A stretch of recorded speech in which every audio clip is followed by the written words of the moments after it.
Hello guys, so for another video naman tayo ngayon. I-video natin ngayon is about sa si projects natin sa TRB. So, ewan ko lang sa deck ha, pero sa engine kasi, sa amin, engine cadet. Sa TRB namin, usually sa ISF, sa likod may mga C projects na kailangan namin i-drawing yung 5 pings and diagram. So, example doon is ito, skill drawing number 1. So, I recommend na maglagay kayo ng cover page, tapos lagyan na ng title, name of ship, date commence, kung kailan ka nag-start, i-complete yung kailan natapos, tapos name, rank and position.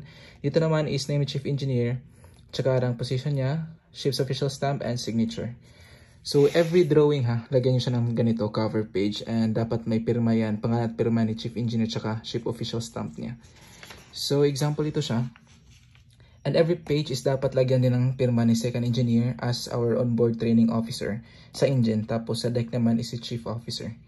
So, lagyan siya ng ganito din. Tapos, name of ship, project title, date commenced, and date completed. So, ganito siya. Ayan.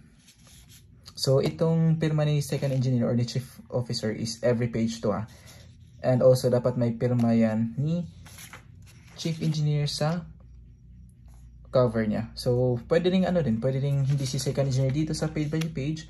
Pwede rin si chief engineer. So, pirma ni chief engineer dito sa cover page, and then every single page is may pirma din ni chief engineer. So sa akin kasi si second engineer kasi siya yung tinuturuan niya ako doon eh.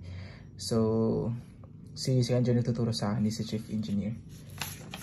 And then yan, safety, same. Ito yung pangalawang chief engineer ko, ito yung unang chief engineer ko. Russian, ito Ukrainian.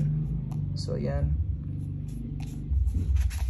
Tapos sa nagtatanong anong size ng bond paper, sa akin is A4, and tsaka yung margin ko is 0.5.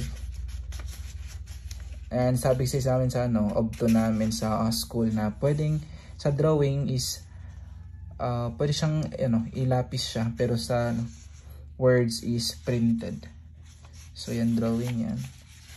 Example, itong protection of marine environment. So ito siya.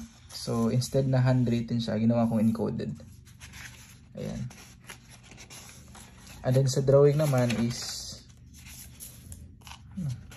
lapis una, tapos nilagyan ko ng ballpen na makapal. Ayan. So, may pirma pa rin ni second engineer, tsaka may ganito pa rin. And cover page. Sila naman siguro.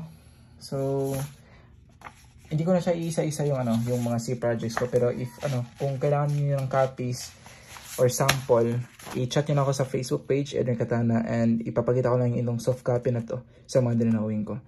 So thank you and have a good day ahead.